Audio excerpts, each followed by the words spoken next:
So when I revealed cards, I was 100% sure we were going to win. And instead, we lost. Or at least the game didn't end and was going to take another hour. And it was like 12:30 at night. And everyone was like, we can't keep playing for another hour. And so I literally cost us a win by saying the wrong card name last night. And I'm very sad about it. And they never invited you to play games with them again. I have not been invited yet, so maybe. I mean, it's only been a day. It was actually this morning. It was like 12:30 this morning. But I haven't been invited yet, so you're still right. Anyway. Wait, did you say this is Rex? Yeah, it's like Dune. Final Days of an Empire? Yeah, oh my gosh. Zach, you're going to love that game. All right. It's like Cosmic, but less randomness. Okay. I like it. I mean, it's the same designer why? as Cosmic, too. Oh, that's cool. So, yeah. I like it. Like, how close is it to Dune? Very. Yeah, very. Did you not like Dune? No, I haven't played Dune. I really want to play it. Oh, well, let's just buy Dune then, because I think Rex is out of print.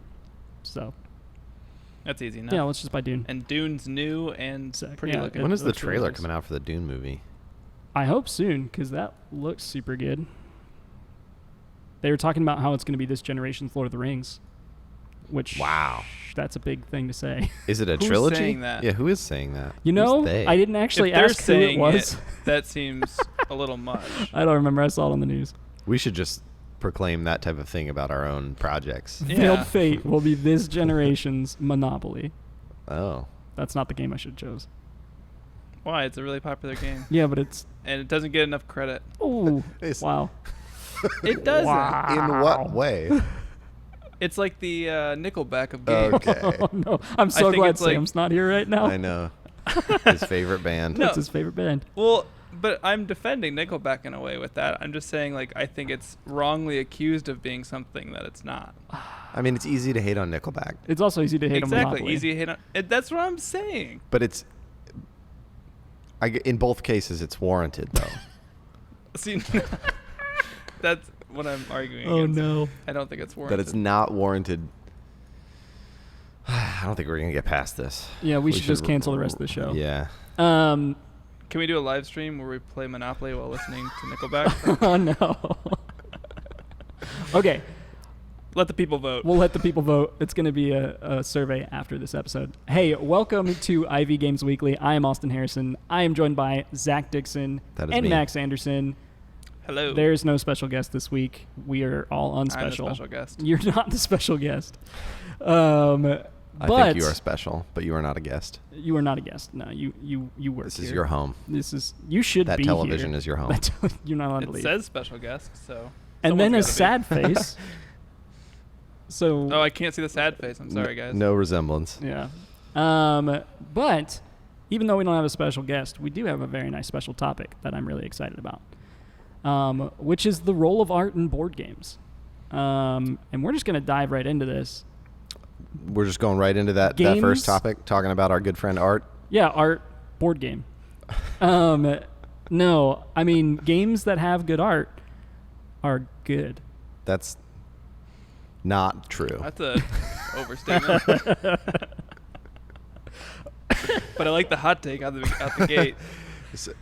So what you're saying is that all it takes for a game to be good is just to have good art. No. Oh, okay. But I mean, I can take that position if you want me to. No, I mean, it does improve the experience though if the aesthetics are high. There are people that don't need that. They can just see the game. They're not judging the book by its cover. They're judging it by, the rest of the book. But Sure. I think it's nice to have a nice cover on a book. Totally. Well, I first want to say this topic is very broad. I know we chose the topic, so it's our own fault. So I would just say that like we're not going to just cover all of everything about art in board games in this one episode. But I think like one of the things that we wanted to talk about in particular is that like that balance of like how much importance does art have, like, and also we all brought some games that that we own that have art that we love, or maybe that we bought just because of the art. Yeah, they aren't here yet in my case, which is sad. That is sad. Yours isn't here. Wait, do you have yours already? It's at home, but yes, cool. I do. don't know. Should we start with that? Should we start with the games that we brought, or should we talk a little bit more Zach, generally? why don't you talk about... Well, Max, what do you think? You want to start off by talking about art and board games, or do you want to like dig into certain board games and then talk about it from there? Let's talk about games first. All right, Zach, why don't you do yours first? All right. So I kind of cheated and brought two. Wow. Okay. Well, wow. Did you put? I brought did. two as It's well. Okay, cool. So I'm going to start with the very first time, starting with Secret Hitler. Oh, All okay. right. Whoops. I know. Spoilers on the screen back there. So Secret Hitler was probably, it is obviously not the first, but is the first board game that I saw that I think really tapped into like what was popular in design and illustration When it came culture, out. like professional designers and Right. illustrators, like maybe in a more commercial sense.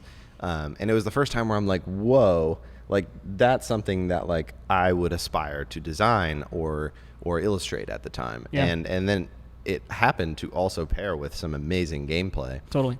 So I remember backing the Kickstarter and then downloading the print and play. Yeah. We did some print and play stuff, but I think this was like the first time when I saw this, and I know I was missing out on tons of games before, but this was the first time I saw like whoa, like board games can have like to Modern. me like modern, like Yeah. interesting, like part of something that is trendy, if you will, which can be Yeah. considered as bad, but I think it's holding up very well. I mean, it's what, 5 years old at this Yeah. point. So to jump on what you're saying, were Life and Candyland and Monopoly modern good examples of good art question. when they came out, and it's just so like we're so used to it now, and it's not what's in vogue. So is that why we think they have bad art, or were they just They're being never- updated all the time, though. That's true. Yeah.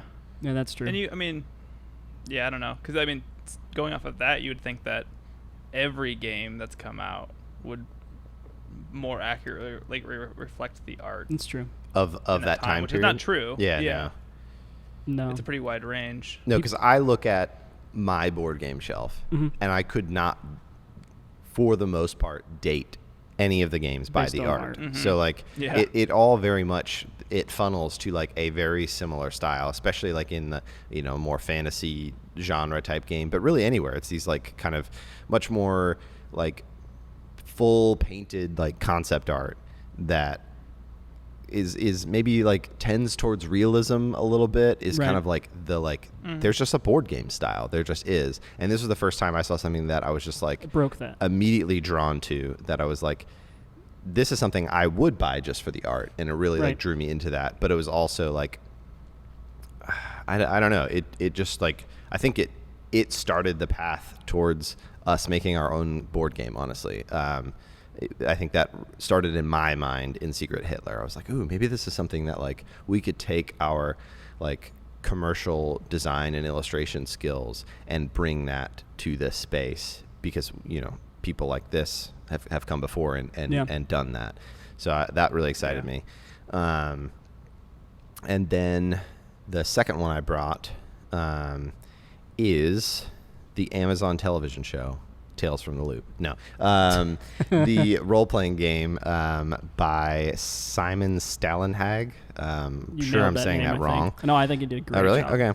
Yeah. So Simon is an incredible painter, concept artist. I have a couple of his books. My favorite is probably The Electric State. It's just an art book, but it's also got some. He writes as well too, and he's created these really, really like built out worlds. And so Tales from the Loop was essentially designed. It came out of an art book called Tales from the Loop, and so he basically partnered with Free League. Yeah, I was gonna say Free League. To kind of turn that into an RPG. So like I brought this because I thought it was a really cool example of like a world and some art that was already created, and then a game formed around that art and that world. It's super like the cool. 70s that never was. Is that what it is? 80s. The 80s that yeah. never were. And it's a pen and paper role playing game. You're like teenagers, late 80s. You're solving mysteries connected to the loop. And you choose between different character types, like the bookworm, troublemaker, popular kid, the weirdo.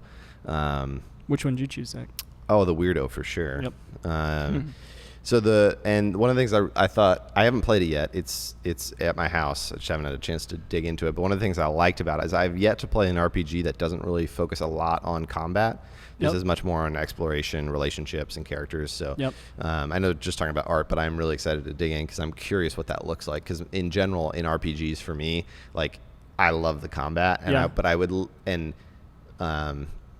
I feel like I'm about to like dig on your DM skills. I literally was about to say this. But I was just like, I don't really enjoy the like exploration or you're relationship totally aspect of it. I enjoy the combat, and so I'm excited to see those I was things. playing a Star Wars Austin's RPG. my DM, so I was playing a Star Wars RPG, and I was DMing, and one of the characters, I realized I was a bad DM because one of the players playing was like, oh, let's just like get to the combat because that's the only like interesting part anyway. And I was like, oof.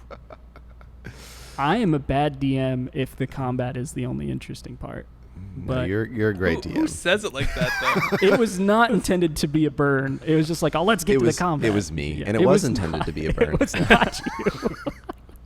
Oh no! I mean, the artwork. Hurry it up, Austin. Let's get to the fun part. To the fun part. The artwork in this is just so otherworldly. But then like they randomly have like kids that look like they just like stepped out of our parents' like home videos. So like it's like marries that. Like in this shot, you have like the older cars in the background, and then like those massive smokestack robot things in the background. Yep. I don't know. So interesting. I love it. Yeah. And I have some broader points around this, but we can kind of come back to that after we go through our other games. I'm going to jump into mine. Yeah. I'm going to steal the mic because I might have my own mic, but whatever. Yeah, just use your own. So I chose Unsettled by Orange Nebula. This game has the most alien landscape exploration feeling things that I've ever seen, and I literally love every art piece that they come out with. They have a really great Facebook group, and it cracks me up because people just like find the weirdest things on planet Earth and send it to them for inspiration. So I've seen like the weirdest fish, the weirdest like plants, all just like posted this Facebook group for inspiration. It's fantastic and entertaining. You should join their Facebook group. So Unsettled board game. They're painting stuff based on these inspiration that the Facebook group sends? Basically, their Kickstarter really sourced some of the material for their planets from the community. They did a really excellent job with their Kickstarter. I can't talk about these guys in a more positive way, but I mean, just look at this piece of art. Like that looks like something you'd see in the ocean on like a small like piece of coral, and instead it's like fields and fields of it, and it just looks so interesting. Yeah, that's cool. Yeah. Also, they have one of the most hilarious and entertaining Kickstarter videos of all time. It's in my top 10 Kickstarter videos. They have like them playing it, but then there's a voiceover that's explaining it, and then they're like interacting with the voiceover while they're playing. It's so good. I love how loose the brushstrokes are. These is this final in-game art or these concept art? No, I believe these are in-game arts. These are in-game arts. Yeah, it works. And then that translates over to their graphic design skills and just how they marry everything together. I really like just the way their boards look. Fun mix of styles. Yeah, it's a really nice mix of styles. So. This game is not, I mean, people have bought it. It's a Kickstarter game. It has not delivered yet. It's my most anticipated game up there with what's the pirate game we just talked about like 2 weeks ago? Like, do we own it or is it We new? backed it. Oh. No, it's the Kickstarter. I'm sorry, my guys. brain doesn't work that way. Anyway, that pirate game we backed 2 weeks Remembering ago. things? I'll look it up while Max is doing his thing. I personally, this is the type of game that I will unbox it and just sit there and pour through all of the artwork when it gets here. So I'm really excited about it. So was it like an insta-buy when you saw the art, or did you dig further into the game? The artwork and the video sold me. Yeah, we backed it right away. So, yeah. We actually... Dead Reckoning. Dead Reckoning. Thank you, Max. You're the best. Nice. Those two are my most anticipated games of 2020 right now. Well, although I don't think Dead Reckoning delivers until next year, but, most anticipated games right now. All right. Max, you want to talk about yours? Which one do you want to start with? Yeah, let's talk about Near and Far. All right. So, this game and Above and Below before it, both of them were something where that is what initially caught me with them. I was like, it's a really fun, bright, inviting style, and and like with it being so heavily based on like a narrative, they did such a good job at like developing that on the board. And this is just like Zach's for Secret Hitler. This is one of the first. So I was like, oh man, I think they're really hitting like a specific style that I have not seen a whole lot of. Like when Above and Below came out, and then they like topped it with Near and Far afterwards, and it was seeing the whole like transition into, because I think there has been a pretty good progression of like art mattering more in games, or at least like putting more attention into it. Yeah, no, I completely agree.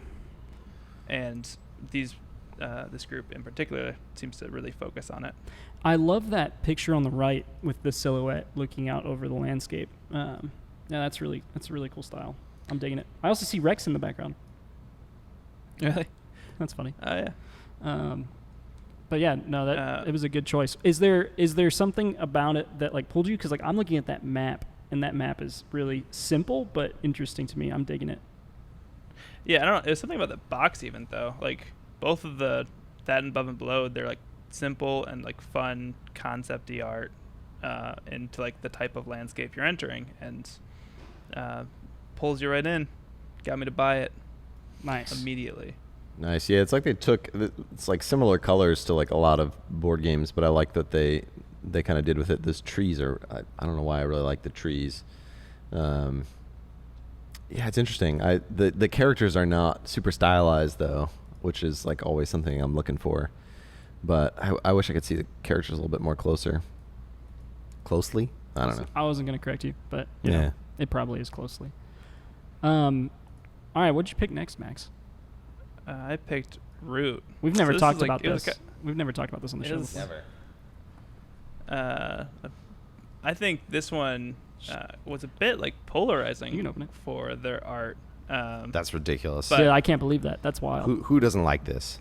I want to talk to you. If you don't like this, tell me comment in this comment section, and Zach will come fight you. We're unboxing live right now. Yeah, this is Root. the expansion. Nice. I took the other part home. Sorry. Oh, that's fine.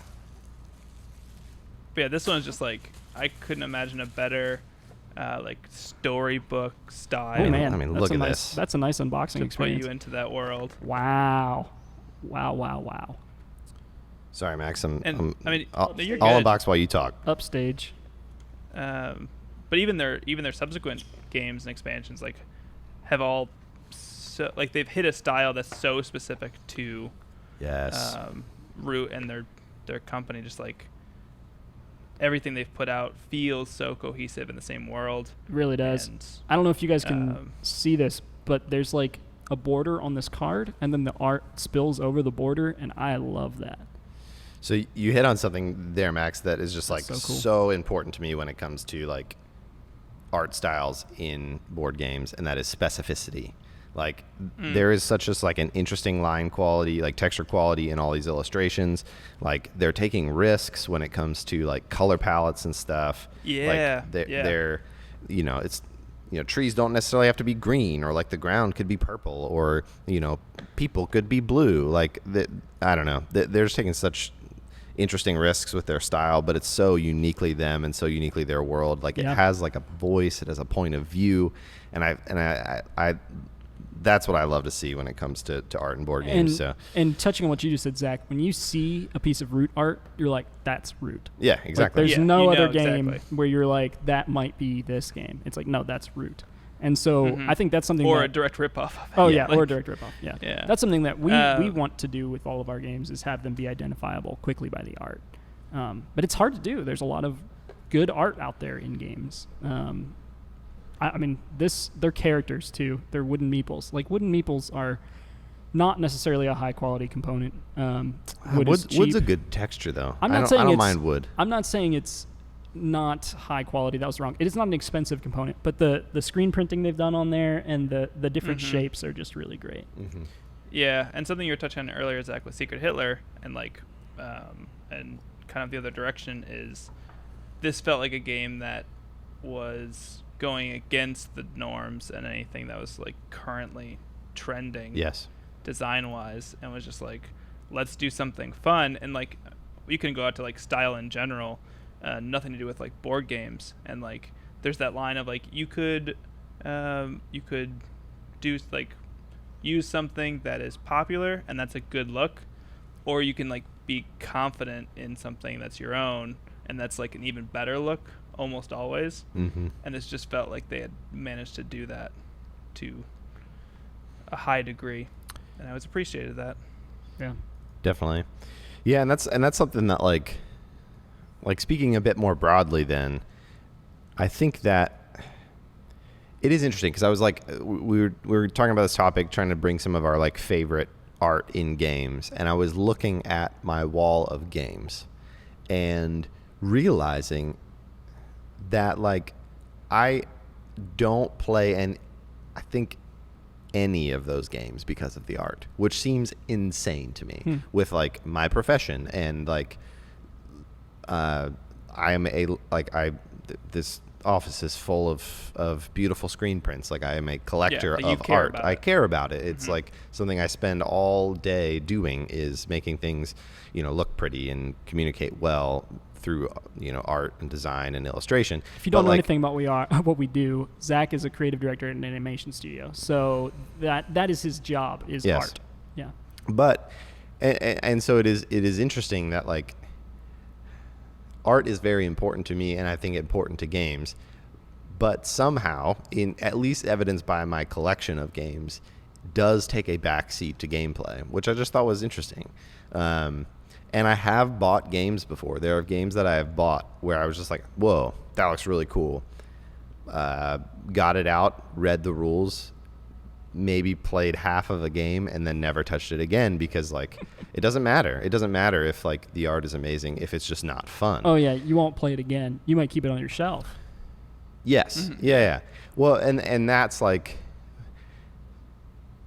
it's interesting because like I buy art books as well too that are just like an artist who has an illustration series and they make a book out of it, and I will just buy it and I'll peruse it and I'll look at it with my kids, and like it'll sit on my shelf, and like I buy things just for the art, and I think that there is potential like to do that, but that like hits at I think one of our tenets as game designers is like our goal with every single game is you would buy it just to look at and you would buy it just to play.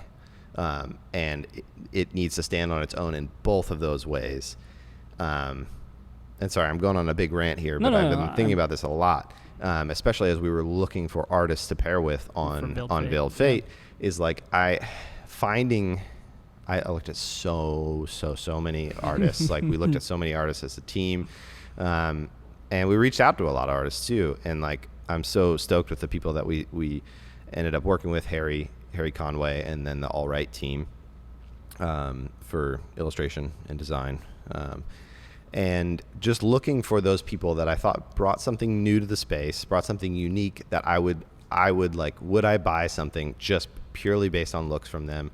Are we going to be able to get something out of them that fits the theme, that fits the gameplay? And I'm really stoked with what we came up with, but like it's really difficult. It's really difficult to find someone like who has a voice in illustration or a voice in design that brings something specific but approachable enough that's going to be interesting to a lot of people, but also maybe stretch your taste a little bit. I don't know. And like just piggybacking on that, like we've had a lot of comments in our social media like, oh, I'll buy this just for the art. And I always say, well, we're going to be sharing a lot about gameplay soon because I don't want it to just like be art because we're making a game, but at the same time, I don't want a game that you don't enjoy looking at. And so it is that balance of doing both.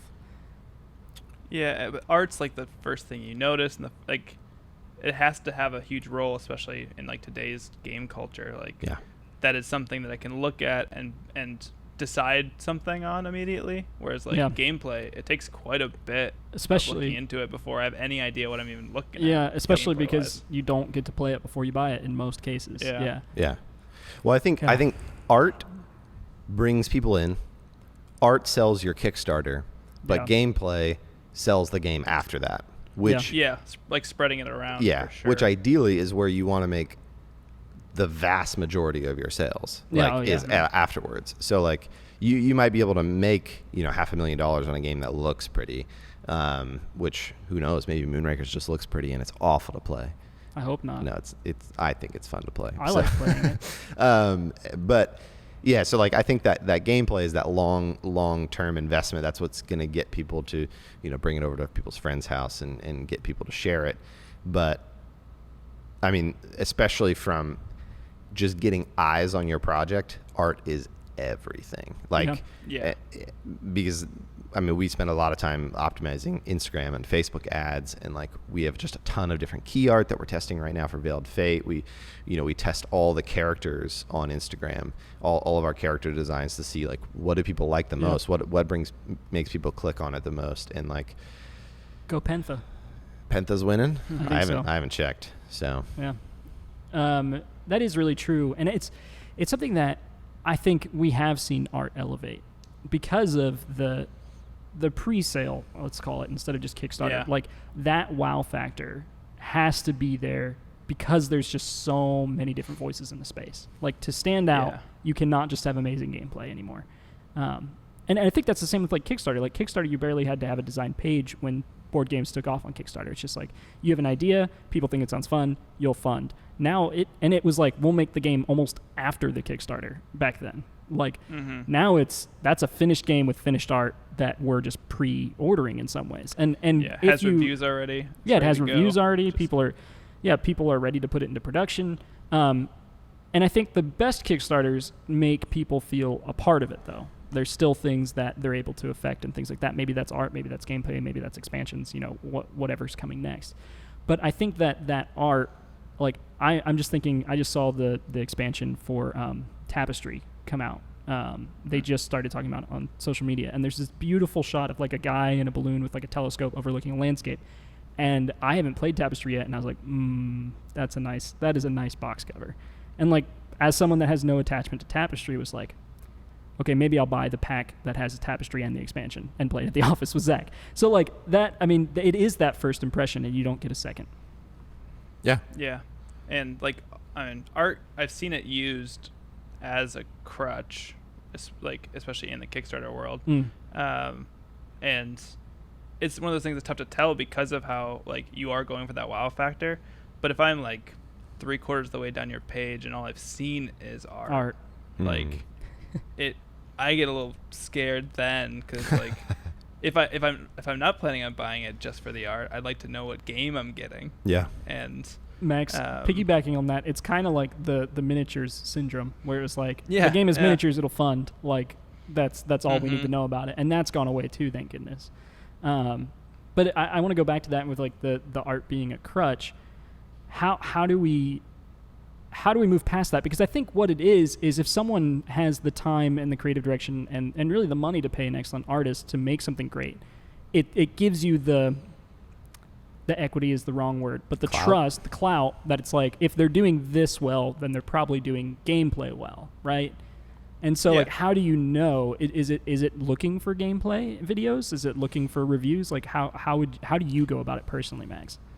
Oh yeah, I mean definitely some kind of due diligence, and like I mean, Zach mentioned buying a game like solely for its art, and like if you're okay with that, by all means, like there are some beautiful games out there that would look good on a shelf. And like when we're talking about an actual game though, if they are not talking about gameplay and you are not like looking for gameplay, then you are just buying it for the art. You can't like assume going into it that you're gonna get a great game.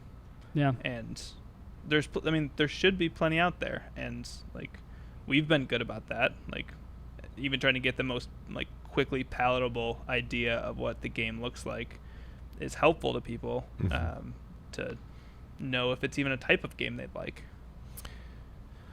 So like I feel like both of you have said this, and I like that like art in board games have like stepped up recently, which I think is true, but I also think it's like barely like it hasn't like, it's just scratching the surface. Like we're just scratching the surface of like the broader design and illustration and like art directing community. There are just like so many incredible artists that like I would love to work with, or like styles that I would love our team to explore and bring to the space. Like I think I'd like to think that we're just getting started, and I'm very excited for what the future holds, because I think in general, and this is one of the reasons that why we're in this space, is board games are such a wonderful way to like get art into people's homes in a way that is tangible, not digital, and also something that is used regularly with many people.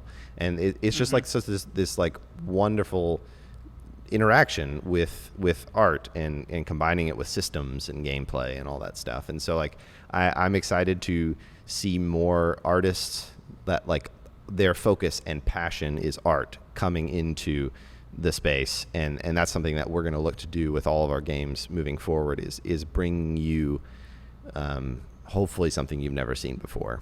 I like that. And where does form follows function fall into that? Because I'm thinking of like, you know, things in your home that are art but are also functional. Furniture? Like, yeah, like furniture, things like that, like a good piece of art, like a good chair, like an Eames chair or something. But like with a board game, like how, like that's not true. Like a great game cannot have great art, and a great art game is not necessarily a good game. So I think... I mean, you could say that about a chair. That's like, true. A comfortable chair does not have to look pretty. Yeah. I mean... And definitely the reverse. Like some of the best looking things are not comfortable. Oh yeah, and That's true. that's part of the art of, you know, designing houses or anything really. I mean, it's just design. Like we're just talking about design in general at this point. It's aesthetics meeting function, and how those two like work together well. And we're trying to hit that middle ground. If you can't not tell, middle ground. This is both. They support Max. each other, and it gets. If you can't tell, I'm the only non-artist on this show right now. Both Zach and Max are artists, so I ask stupid questions like form follows function. And because like part of that, like especially like just looking at Root, like I have never played Root, which we talked about on the two shows ago, maybe one show ago, and I'm very much looking forward to it. But just by looking at the box, I have an emotional reaction. Like I have a world that I'm already being drawn into. Like my imagination is stoked. Like I am. Like I can already imagine like what the stories will be like of what playing the game will be, and I'm just like so excited to climb into that world. And that's what I think we're aiming for when we make games. And also just like that's why we bought Root. And yeah, to piggyback on that, we actually have a question from our Discord. So Luxie from the Discord said, what is the creative process for picking what the demis look like? Both the style, and then also how did we pick the regions and like their backgrounds, and kind of like the creative direction as a whole. So I thought that was an interesting question to talk about. Yeah, I mean that was character design in general, because like Veiled Fate was really centered around the 9 demigods. Yeah. So when it came time to look for an illustrator, character design was really the first thing that we looked at, and we looked at like dozens, if not over 100 different artists, and just 100. You know, pairing with like the tone we were looking for, the kind of overall world that we were trying to build, and then pairing an illustrator with that. And then once we found Harry, he had like a bit of a character style that we loved, and that's why we ended up hiring him. And then we brought our own kind of art direction with that, with introducing color and different design elements that kind of fuse with that to make it something. And then kind of building on his base style. And then Austin, you like conceptually, you kind of headed that up with where they're from. And where they're from. Yeah. So for initially we started looking at just like lore that is just like exists in the world of like non-current religions and where these like demigods came from. And we actually moved away from that because our lore changed. Our lore kind of became that there's this city that is like the meeting of the world. Like all different types of races and peoples are living in this city together. And so we tried to pick from a bunch of different regions. So as far as that, we started looking at what's like folklore really of all these different regions and trying to find characters and what their strengths would be and what their like just like visuals would be. Like we found a guy from he's Celtish, and he had this horns. Celtic? I think Celtic, but it's fine. Hey, you weren't going to correct me. He has these amazing horns, and that ended up being the Agamar character. The Boston Celtics? Yeah, the Boston... He plays basketball. Sorry. I hate being on the show. You're not going to be on the show next week. That's fine. It's great. Never. I'm not going to be on the show next week. Okay. Yeah, you can be here. But that was really fun for me because I don't normally get to be involved in that side of our company that much because I'm not an artist, but I got to do a lot of research and a lot of ideation on just like what could these characters look like. And so I put together mood boards of not what the illustration style would be, but just what the characters would look like themselves. And I had a blast. So thanks for letting me do that, Zach. Yeah, and then part of that process too is like we have an art director on staff named Michael Cribbs. So like he works by doing a lot of draw-overs on top of the work that comes in from illustrators like Harry, just to like really communicate our changes that we want to make. And so that's a big part of our process is it's really iterative, starting really early with some basic sketches and then giving feedback and polishing and things like that. One of the other big things is we took a lot of inspiration from some of the early work that the design team did. They did a bunch of like kind of celestial, like abstract designs, and we as a team started to build kind of on that and on those concepts. Yeah. And those eventually worked their way into the way that the characters looked as well. So this is getting to be a long answer to the question. That stuff will start to unfold later. Yeah, we'll talk about that more as we're releasing Veiled Fate information for sure. And then, and sorry, go Max. I'll say like, and working with All Right was amazing just because those initial things with like, we have Harry's style, and then like, how do we pair that with like the design elements that's going to like actually support the gameplay? Yep. And so like figuring out what those look like was definitely a fun thing to see from them. Yeah, that was really fun. They did an excellent job of marrying those two things, design with Harry's illustration. Yeah. And then the board itself came last. That was an extrapolation of kind of everything that we had from the characters, because we knew that the characters were what we kind of wanted to base the illustration and texture quality on, and even color schemes. With matching that with the design. So then the board actually has gone through quite a lot of iterations. Yeah. We'll have to do some behind the scenes. The first board was so bad. Bad. Yeah, you're talking prototype. I mean, even like once we started art process, we went through changed quite a bit. That's true. So, all right. Thanks for being patient, Harry. Moving on from art to games we're excited about. Yeah. We're going back to Kickstarter this week. Kickstarter games. We have 2 honorable mentions, and they're honorable mentions because they're not games. But they are super amazing. So the table. So Wormwood, if you don't know Wormwood, they make amazing dice towers. They make hero vaults. They make all kinds of different things. You have a dice set. I have a dice set from Wormwood. I have a dice chest from Wormwood. I love it. Anyway, I got it for Christmas from Zach. So anyway. Wormwood makes incredible tables. If you haven't seen them before, they just launched this living room table set. Oh my gosh, they're almost at $6 million now. Yeah, it's almost to $6 million, and there is a reason, and that is because 3 days. When did this start? It's been going for like 3 days. That's unbelievable. They're cool, so beautiful. Did you buy one? Can I buy one? Can I put it? I want one for right here. I don't know. I mean, they're not $5 million to buy. For the company, I think. I think we need 3 for the company. I'm right there with you, Max. That's not the price? No, that's not how the price. Kickstarter works? That's not how Kickstarter works.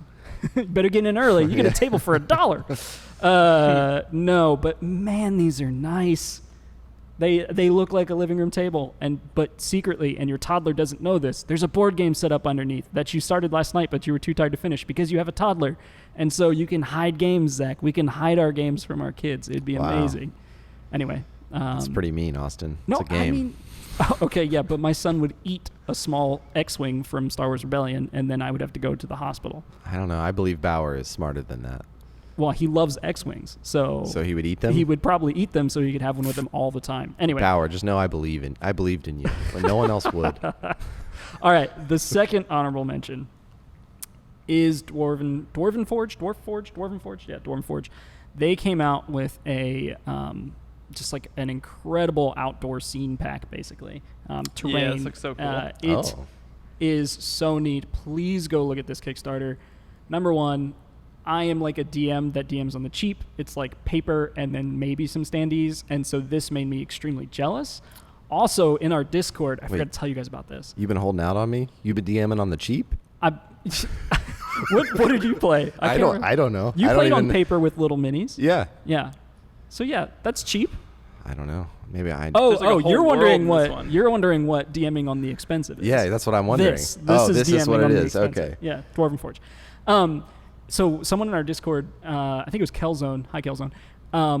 Showed us one of his friends does Lego D&D, and he has that's very a fun. million Legos that. set up into this massive dungeon, and I straight up drooled while looking at it. That's and great. I was like, this is so cool. so neat. So Kelzone, send in a picture of that and we'll put it on the show. That's very fun. Is it like D&D or is it like a Lego specific RPG? No, or? I believe they were playing D&D with Lego characters. That's cool. And this is something I've seen before, but never at this scale. It was huge. So really, really neat. Those are our 2 honorable mentions this week. Does Lego have an RPG? Because if not, they should get on that. Oh my gosh, that's a brilliant plan. Lego, I know you're watching. RPG time. Hit us up. Let's do it. All right. So my choice for this week was Lizard Wizard. And we talked about how art has an impact on a game. Naming also has an impact on a game. How can you not click on a game called Lizard Wizard? You a big fan of rhyming games, Austin? Right there with Raccoon Tycoon, which is the predecessor for this game. And I loved that game's name too. They are probably over 200,000 by now. If not, they're right about that. Still has 13 days to go. This game is very well established because Raccoon Tycoon came before it, and a lot of people really, really love that game. And this game is kind of similar. You're trying to recruit these lizard wizards to be on your team, I guess. I have not played the game, obviously, but the name of it really, really sucked me in. And then looking at the gameplay, I don't know. What did you think of the gameplay? Did you have a chance to look at it deeply? I did not. No, I'm that's so sorry. fine. It's my pick. So, yeah. I think the thing that really kind of stands out for, because there's a lot of games that have the tableau in the center where you're buying things off of or getting things, but 2 to 5 players, 90-minute gameplay. The cards have huge art on them, really, really big pieces of art. But the tokens, Max, did you see these tokens? Yeah. They're extremely unique. You're really trying cool. to collect recipe pieces for your spells. And so they have lots of these little tokens that are like little roots and flowers and poisons and an antler horn and all this other type of stuff that I thought was really cool. And then they also have a really good pledge level that's you can either back at a pretty basic level, or there's a exclusive limited premium edition that comes with metal coins and upgraded components, and they've split up their levels really, really well. It's just the base, a $1 pledge, the base, the premium edition, and then a merchant retail edition. So I really like the way that they ran their page. I don't know why, but it's given me some really Frog and the Toad or Frog and Toad vibes. Yeah. Which for some reason I remember being kind of terrified as a child. Just the art style always felt a little dark to me. I think as a kid, there is a little bit of darkness, but now I love it. Sure. It's got this terrifying nostalgia, which is a kind of a weird mix of emotions. But I'm really into it, Yeah. Just unpacking my childhood terror and trauma, while playing a board game. Who wouldn't want that? Yeah. So we're big fans. So sorry, skipping right across that because trauma. Let's leave that in the box. They have this amazing insert, and that was one of the things I was when I saw it. They have modular inserts for their coins. Oh, I love that. Yeah, I'm looking at that. That's nice. It is. They look very nice. We're insert geeks over here. So we love seeing a good insert. Market. Yep. Insert love geeks. a good insert. You buy boxes for art, we buy them for inserts. Yep. It's kind of true, actually. But yeah, the whole it's very stock market-esque. Yeah. The way the gameplay Thank you. functions. That is the word I was looking for, and I said tableau, and I was like, that is not the word I was looking for. Yeah, just the whole when to sell kind of stuff, which is a really fun thing because you're am I gonna make it back to my turn in time to get Score. what I need? Yeah. Because I'm pretty sure all the cards are the top half is what you're getting resource wise, and the bottom half is which resources are going up in price, and they're always usually different. So it's I'm getting all these, but then boosting the other ones that might sell. So it's when do I hold on to this versus waiting to see if it goes up in price before my next turn? That is nice. One fun thing in this game was I believe they tell you which cards, I think spells or something, to remove if you want a less aggressive game. Oh. And like against your partner. It can just be like if you want to just like see who's the best at that's doing cool. like the game Yeah. and not actually interfere with each other. Less You attack. can take out like these 5 cards. And that's a really fun thing because a lot of people wouldn't want that, especially at like a 2-person game. Yeah. No, that is a really cool mechanic. I mean, that was something that when we were doing Moonrakers, like people were like, "You should add more attack cards," and we were like, "Well, that's not the point of the game." line. Yeah, it's a fine line. Yeah. But giving you especially an ours is just option more is like It was about working together, cooperative yeah. kind of. Yeah. Semi. Yeah. Yeah, and then I like that in just like a normal competitive game where it's like, I mean, we do that in Dominion all the time. It's like, well, I don't want to play with the witch because I don't want to deal with all these Oh curses. yeah, there's some rough Yeah. attack cards in Dominion. So like you can just customize it based on the cards that you put in the market. Whereas yeah. a lot of board games you can't do that. So I Yep. like that they did that. That's really neat. Yeah, this looks a lot I of fun. think for lower player counts, they have like for when things are being auctioned, I think it's like a one and done situation. So like you have to name that price that is the highest you're actually going to go. And I love that, especially when it's like 2 players and you're like, how high do I need to go right now, right? If I'm going first to actually get it. Yeah, I do like that. That's scary though. The whole one and done bid. I Mhm. like that. I still think my favorite bid mechanic of all time is Castles of Mad King Ludwig. I just love that.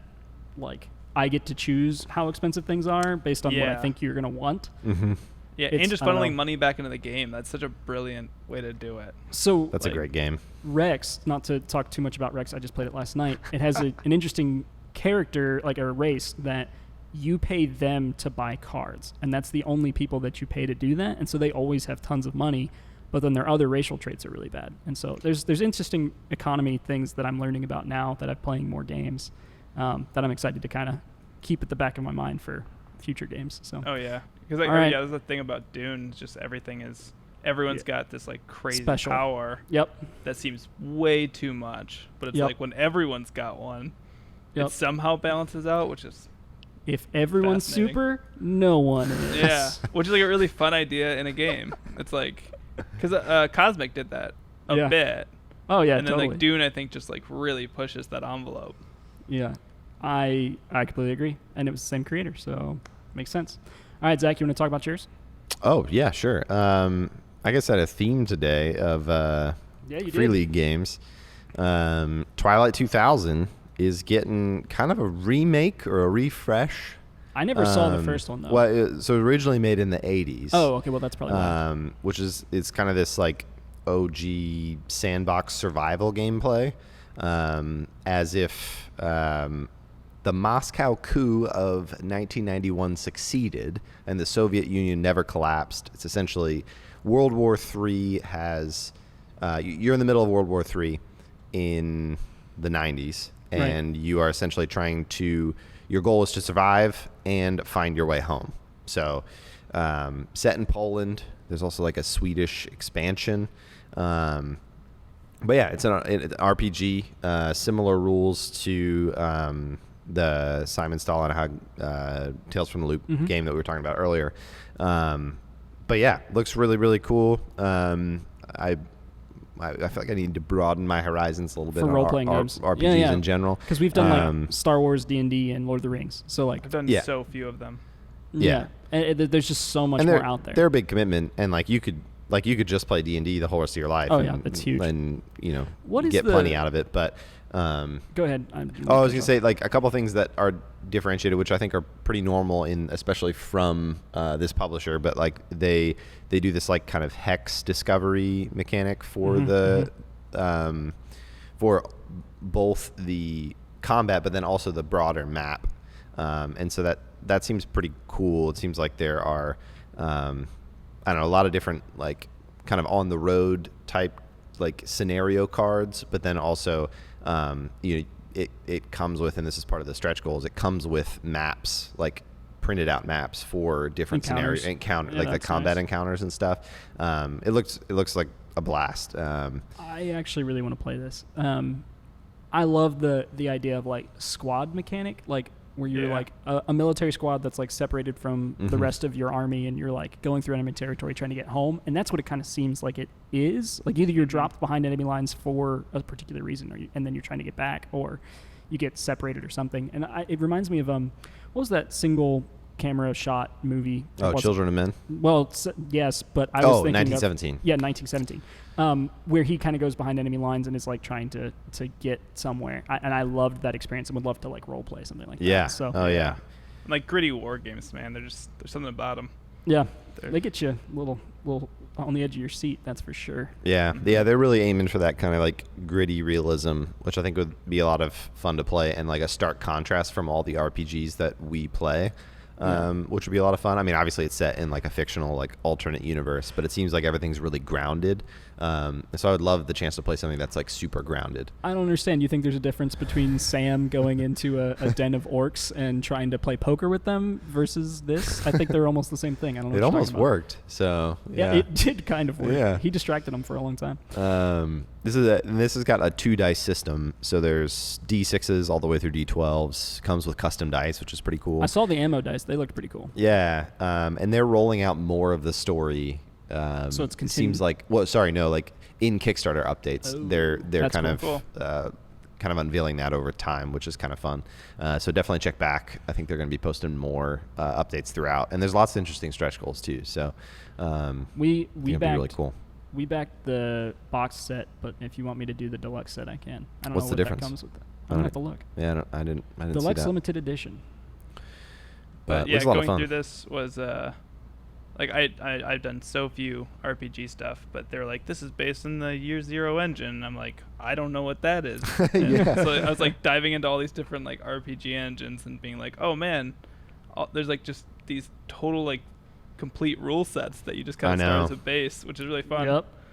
Yeah, I always assumed that like very naively that like Everything was RPGs D20? are just based on like essentially Dungeons and Dragons, like base, because that's everything that we've played. But like it also, while looking more deeply into the Tales from the Loop RPG, like it seems like it all ties back to those like there's like 2 games. I should have written them down, and they've won a bunch of awards like best rules and things like that. So yeah, we got to get into that kind of subgenre of RPGs. Yeah. So anybody else out there playing those? Are you playing a fun RPG other than Lego and D&D? Different RPG what styles. What are the best engines? I don't know. Yeah. I mean, I have only DM'd D20 games.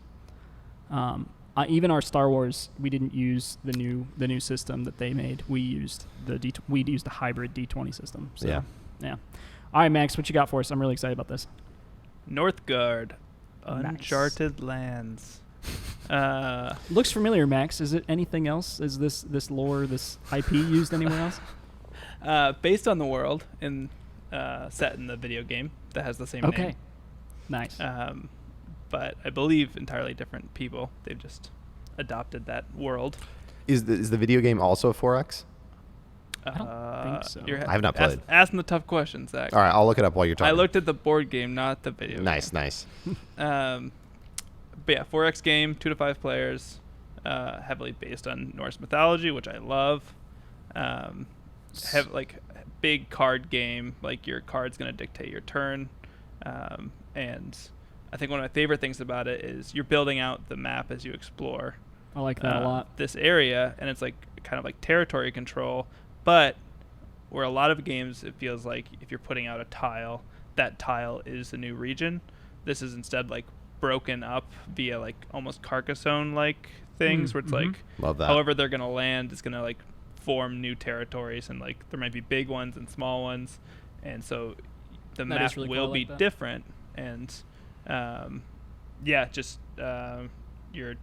exploring, you're getting more control, you're getting resources, and you're fighting off your opponents. They also have I don't know if you've played the like Caverna did it, maybe Le Havre does it, but like the you play a few turns and then something happens. You have to pay food for the people you have. Like interesting. Just that like winter comes in this game and you have to like pay resources for That's that. Interesting. And you're like kind of it's like always in the back of your mind, just being like that's coming. I need to save food for the winter, which is it's a fun. That is a cool mechanic. Like thematic, like yeah. That's cool. In most 4X games I've ever played, you have lots of ships or lots of people that you're controlling. It looks like this is pretty minimal, right? Like you're only controlling, I can't even tell how many people at the same time, like 3 or 4. Does that sound right? Oh no, I think it seemed to be that you're probably maxing out like 15, 20 maybe. Oh, okay, so it's bigger than I think you thought. start small and then you're getting more. Got it. But the just because you got to know how to win, it's set up to, in like a standard game, go 7 turns, and then there's an early win condition. If you ever have 3 territories that have large buildings in them, you win the game, which I think is really fun for, like, there's going to be a couple heavily contested areas. Yeah, that's cool. The board. I do like that. Yeah, kind of forcing those like big combat moments. Yep. Which are great in 4X games. I love this. I don't think I've ever played. I'm sure there are a bunch out there, but like a 4X game with this like discovering new territories. This like kind of Carcassonne-esque. Yeah. It's very Carcassonne-y, but It does.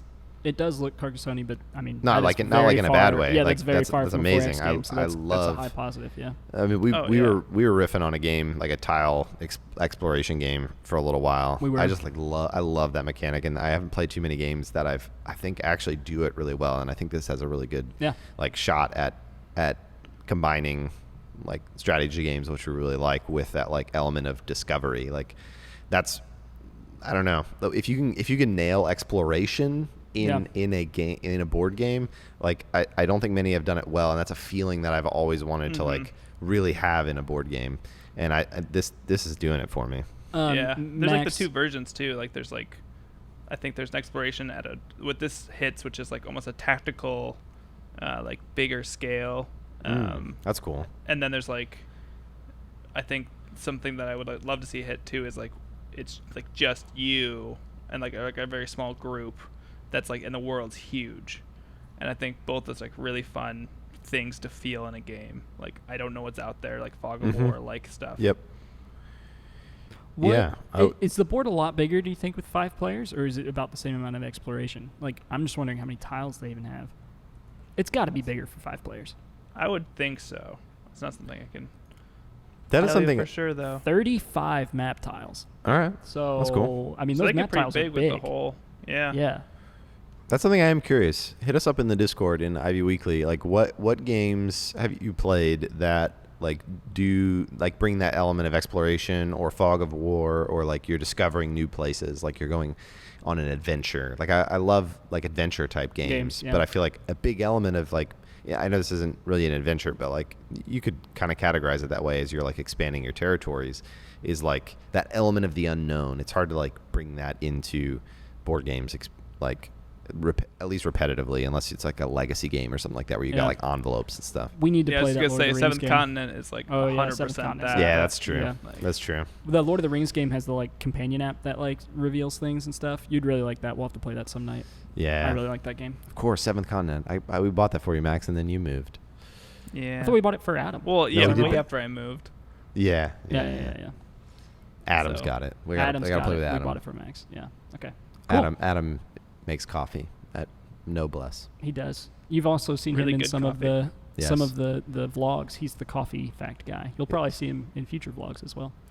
All right, so those are our Kickstarter games we're excited about. We're wrapping this show up with IV Games Update. And this is a fun update because we actually have to ask you for something, which is to give us your final mailing address for Moonrakers, because those games are very, very close to going to distribution centers. And once they're at the distribution centers, we have to have your final address or it'll go to the wrong place. So if you're not sure where you're going to be, give us your mom or your parents. Well, your mom is your parent. Your mom or your friend's house, like some address we can get to. Some address we can get the game to safely if you're planning on moving or something like that. We'll be putting all this in a Kickstarter update as well, requesting that. And then you should also get an email from CrowdOx asking for your final address. I need to stop talking because I'm fumbling over all my words. No, it's great info. It's happening, people. It's happening. Moonrakers. It is on the boat. It's been on the boat. We're giving everyone the boat names and numbers, like tracking numbers. Oh, wow. They can stalk the boat? They can stalk the boat. Live updates? I will say sometimes the GPS does not work and it looks like it's at the other port until it checks into another port. So you might just keep looking, and then it's just there all of a sudden. Got it. But sometimes you can track it the whole way. Where is it right now? I didn't look. It's somewhere. No. Wait, what ocean would that be? It's somewhere on the ocean. Does it give you like the delivery So updates, and is there an option for like, sorry, your package was gotten by pirates? No, it doesn't have that. Everyone will get updates when their package leaves QML or their distribution center. They'll get an email with tracking information for their shipment. However, I don't know about pirate tracking, Max. So I think that's probably a no. But the games are scheduled to be at QML QML's the American distribution center. That'll be there mid-September. So I'm really, really excited about that. The boats are cruising. They are slow boats, though. Yeah, you know, if I had to guess how long it would take the boat to get here, I think I said a week. It's like, that seems reasonable. Yeah, that's like it's 5 times as long as a plane. 6 weeks. Yeah. It's a lot. Boats are slow. Well, part of that is customs and that kind of stuff. Okay. But really, it's like a month. What an interesting life that must be. Like, it'd be boring. I think you'd need a switch. Piloting that boat? Driving? I think piloting. I think it's a captaining. pilot. This pilot? It's a captain something. I mean, I imagine, like, is it a big crew? Like, I wonder, like, what's that life like? I think it would suck, except for if you could look through all of the packages, but I feel like that's probably illegal. You definitely can't. You could probably play a lot of board games. Or Switch. I bet you there's some board gamers. Almost all of them are Moonrakers. That's not very fun. It's like, that's true. It's like, well, I opened one package. Okay, we didn't buy that many games. the whole boat is not games. Like, I don't know how big boats are. They're huge. I assume we had our own. How many people bought a Kickstarter Moonrakers? 6,300, 6,200, okay, 400, something so like that. 10,000. So ish, yeah. So like, but we were just like, we know people are going to buy it. We bought 10 million copies. Yeah, 10 million copies. So it's we a whole bought boat. 10,000 copies, just to be clear. Please buy our game. Please, we don't want 4,000 copies of Moonrakers in our houses in our garage. Yeah, 10 million. We don't want 10 million either. Either that, yeah, no. Speaking of games that we've made, Veiled Fate has had tons, and I mean tons. We have run so many playtests on Tabletop Simulator on Discord. So if you have Tabletop Simulator or want to buy it, please join our Discord and come play this game with us. We've got great ideas for expansions. We've had some rules updates. We've had all kinds of great things coming out of that in the last couple of weeks. We've had some wonderful critiques. Yeah, some wonderful arguments. Critiques, slightly some heated fights arguments. in the Discord. Bitter, Zach. Oh, so bitter. No, I love it. Zach's very mad. I really do. No, it's great. It's great to get that candid feedback, because one, either it helps us make the game better, or two, it helps us learn how to communicate about the game better, and so we can set expectations a little bit more properly. Yeah. So please give us. I love getting those things, because it really helps us think about. It gives us insight into how you are perceiving the game as it's being advertised or described online, and so it is really helpful to get those thoughts from you. Yeah, and feedback is everything from this mechanic, like could we change it to this, to like, oh, this piece of artwork is not as clear as it could be, or like, I just didn't know what this meant. And I mean, we literally changed something yesterday. Yeah. That was a major change off of that feedback. So yeah. But at this point, we're pretty much locked into like our component list, and so like but there's still a lot of like playroom with like wording on cards, or like even what cards do. That's definitely possible to change at this point. So it's evolving. Come be a part of it. Come let us know what you think. Yeah, we'll put the Discord link in the description of this video. Awesome, guys. I think that's all I have. Yeah, same. That's all I've got. Great. Thank you so much for joining us for IV Games Weekly. I won't be here next week, but Zach will be hosting for you, and that will be great. way better. It's me and you, Max. And probably Sam. Special topic is Austin. Oh, no. I like that one. We're just why Austin's opinions suck. It's just going to be his face up there. Favorite game to beat Austin. Just Austin theme. I like it. Are you guys all going to wear glasses?